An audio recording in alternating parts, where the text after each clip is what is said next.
فکر کنم اشتباه کردم. من فکر می‌کردم اسطوره‌ها باید پیر باشن و سالها تجربه داشته باشن. اما لامین یامال به هم ثابت کرد که اشتباه می‌کنم. لامین یامال اسمیه که همه دارن در موردش حرف میزنن. اون فقط 10 سالشه و به اسپانیا کمک کرد تا یورو هیاز رو ببره و شاید جوانترین قهرمان یک تورنمنت بزرگ در تاریخ. تصور کنید وقتی بیشتر ما هنوز مدرسه میریم، اون داره رکوردها رو میشکنه. اون الان بازیکن اصلی بارسلوناست و با مهارت‌ها و اعتماد به نفسش هواداران رو خیره کرده. و این رو هم بدونید، اگه اون بعد از 10 سالگی توپ طلا رو ببره، جوانترین بازیکنی خواهد بود که معتبرترین جایزه فوتبال رو به دست آورده.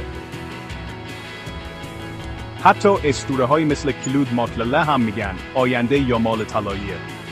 پس این اسم رو یادتون باشه، چون لامین یامال فقط یک ستاره در حال ظهور نیست. اون در راه تبدیل شدن به یک اسطوره فوتباله.